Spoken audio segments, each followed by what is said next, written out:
하나님의 말씀 열왕기 하 9장 27절로 37절의 말씀입니다.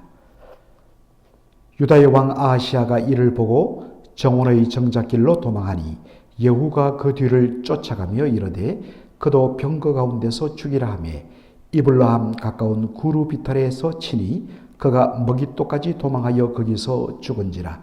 그의 신복들이 그를 병거에 싣고 예루살렘에 이르러 다윗 성에서 그들의 조상들과 함께 그의 묘실에 장사하니라. 아버의 아들 요람의 제11년에 아하시아가 유다 왕이 되었었더라.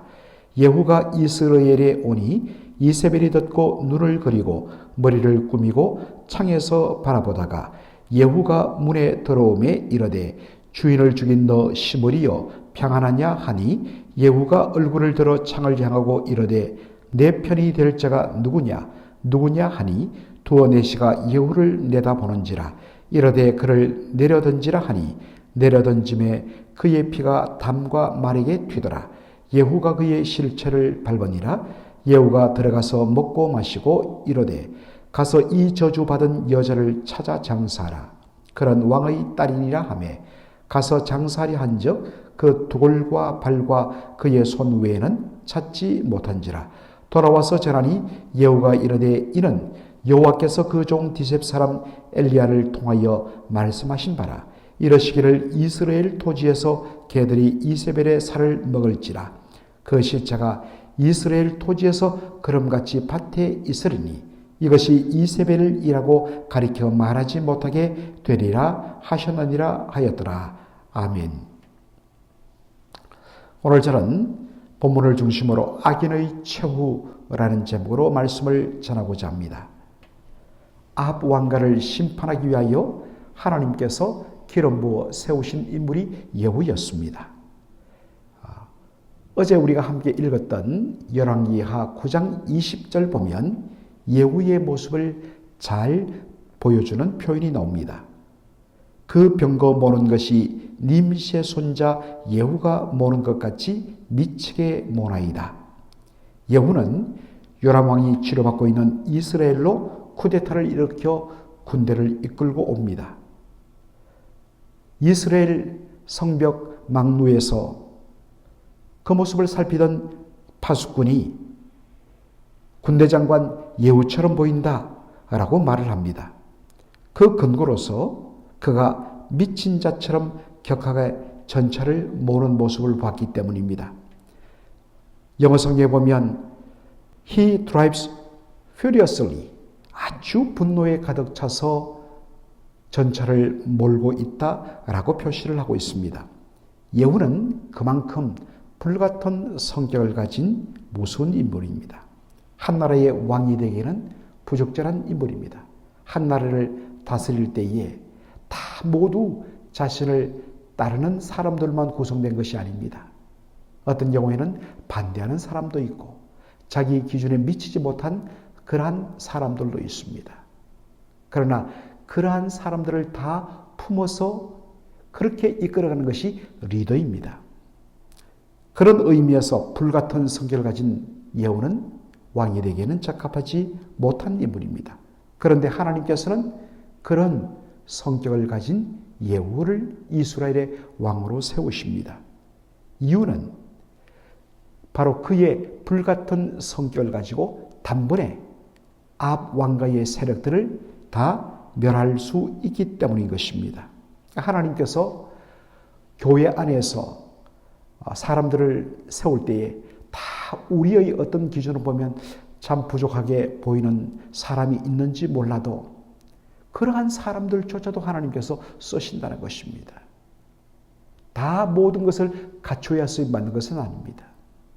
하나님께서 그 중에 단 하나 하나님의 일을 위하여 적절한 부분을 하나님은 능히 사용하시는 것입니다. 자, 그런데 바로 이 북왕국 이스라엘의 왕 요람이 죽는 자리에는 누가 함께 있었느냐?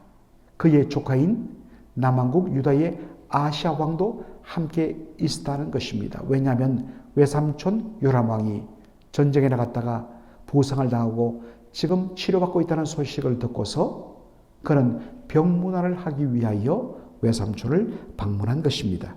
그런데 예후의 군사들은 도망치는 남왕국 유다의 아시아 왕을 추격하여 무기또에까지 따라가서 그를 그 자리에서 쳐 죽입니다.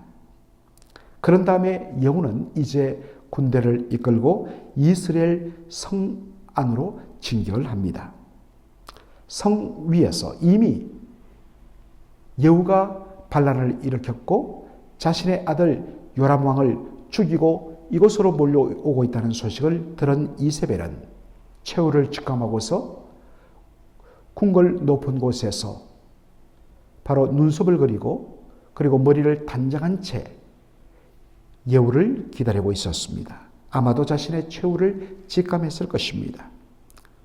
나름 왕비의 위엄을 갖추고 최후를 맞이하려는 생각이었을 것입니다. 예후를 향하여서 이세벨은 소리를 칩니다. 주인을 죽인 너 시므리여 평안하냐? 여러분, 여기 시므리란 인물이 언급되어 있죠. 시므리는 열왕기상 16장에 나오는 인물입니다. 북왕국 이스라엘이 여로보암에 의해서 시작되고 나서 여로보암이 죽고 그의 아들 때에 반란이 일어납니다. 군대 장관 바사가 반란을 일으켜 그 왕을 죽이고 그리고 자신이 왕위를 찬탈합니다. 이것이 북왕국 이스라엘에 계속적으로 반복됩니다. 이 바사의 아들이 엘라인데 바사가 죽고 엘라가 왕위에 오른 지 2해 만에 그의 군대 장관이었던 시므리가 반란을 일으킵니다. 그리고 엘라를 죽이고 그 왕위를 찬탈하고 왕좌에 앉습니다. 그런데 왕위에 오른 지 7일 만에 그의 동료 장수였던 오므리가 또다시 반란을 일으켜서 그를 공격합니다. 더 이상 피할 곳이 없다는 것을 안 시므리는 자기의 궁궐에 불을 지르고 그 가운데서 불타 죽고 맙니다. 바로 그 오므리가 왕위에 올라서 그의 아들이 아합 왕이었고 그의 며느리가 이세벨이었던 것입니다. 이세벨의 말, 주인을 죽인 너 오므리여 평안하냐? 이 말은 너도 시므리처럼 얼마 못 가서 시므리가 7일 만에 바로 그 왕위에서 내쫓겨 죽임을 당했던 것처럼 너는 지금 정권을 잡게 했지만 너도 시므리처럼 얼마 못 가서 죽임을 당하고 망할 것이라는 조롱과 저주의 말이었던 것입니다. 그때 예후가 궁궐 위를 쳐다보며 그 주변에 있던 사람들을 향하여서 누가 내 편이 될 것인가 라고 소리를 칩니다. 그때 이세벨 곁에 있던 두 내시가 이세벨의 몸을 번쩍 들어서 성 궁궐 아래쪽으로 내려 던집니다. 높은 곳에서 떨어진 이세벨은 땅바닥에 부딪히면서 몸이 깨어지고 피가 사방으로 튀면서 죽임을 당합니다. 그런데 열왕기하 9장 33절에 보면 이렇게 되어 있습니다.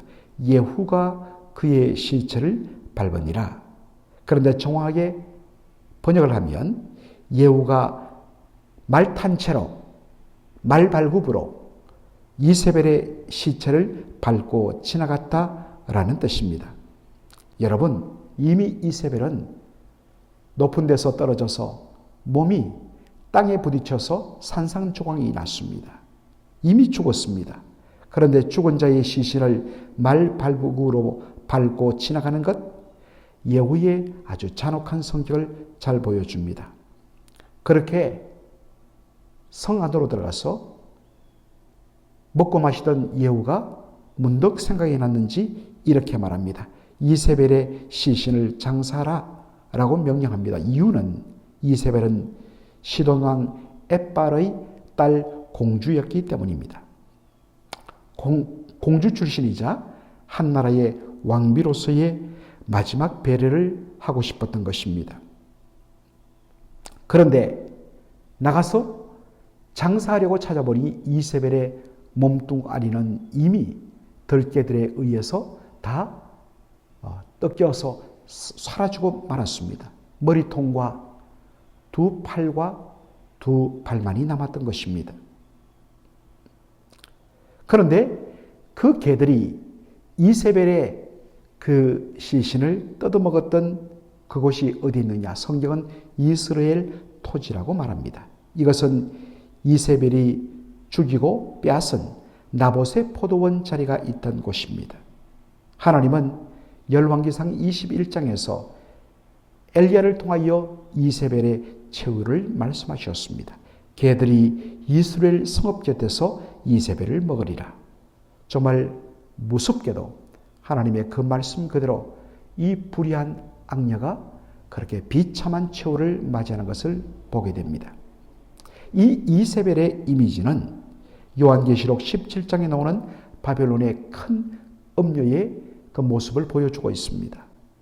요한계시록 17장에 보면 이 바벨론의 큰 음녀는 온갖 우상 숭배와 악한 사상으로 세상을 취하게 만듭니다. 요한계시록 17장 6절에 보니까 성도들의 피와 예수의 증인들의 피에 취해 있다라고 이야기하고 있습니다. 하나님을 경외하며 예수님의 복음을 전하는 성도들을 무참히도 핍박했던 모습을 보여줍니다. 그러면서 자신이 다스리고 있는 바벨론은 절대로 망하지 않을 것이라 라고 교만한 생각을 가집니다. 그런데 어떻게 되었습니까? 요한계시록 18장에 보면 그 거대한 바벨론 성이 한순간에 무너져 사라지고 말았습니다. 이유는 하나님께서 당신의 교회와 성도들의 눈물과 부르짖음을 들으셨기 때문인 것입니다. 여러분, 이런 종류의 이세벨은 매 시대마다 그리고 어느 곳에든지 등장합니다. 그리고 일정 부분 득세하기도 합니다. 그러나 마침내 최후의 비참한 최후를 맞이하게 되는 것을 보게 됩니다. 여러분, 이것을 보면서 우리는 하나님은 공의로우시며 하나님의 심판은 의로우시다는 사실을 기억할 필요가 있습니다. 그리고 우리가 때로 조금 손해보고 때로 조금 억울함을 당하고 그럴지라도 결국에는 우리가 어느 편에 설 것인가 하는 것이 명확하게 드러나는 본문의 말씀인 것입니다. 하나님의 편에 서서 말씀대로 살아가는, 그리고 반드시 하나님께서는 당신의 말씀대로 성취하고 의를 이루시는 분이라는 이 사실을 믿고 나가는 저와 여러분 되기를 주의 이름으로 축원합니다. 아버지 하나님, 은혜와 사랑을 감사드립니다. 오늘 이 새벽에 열왕기하 9장 마지막 부분을 보면서 그 권세가 영원할 것처럼 보였던 악녀 이세벨이 하나님께서 엘리야를 통하여 하신 말씀 그대로 무참하게 죽임당하고, 그리고 그의 마지막이 더러운 개들에 의해서 완전히 너무나도 비참하게 사라지는 모습을 저희들이 보게 되었습니다. 아버지 하나님, 악한 자들의 그 세력은 영원할 것처럼 보이지만 결국에는 하나님의 심판 아래 놓여 있으며 마침내 하나님의 공의로운 심판에 의해서 온전히 사라지는 것을 저희들이 보게 됩니다. 아버지 하나님, 그러므로 하나님의 살아계심과 공의로 역사심을 온전히 믿음으로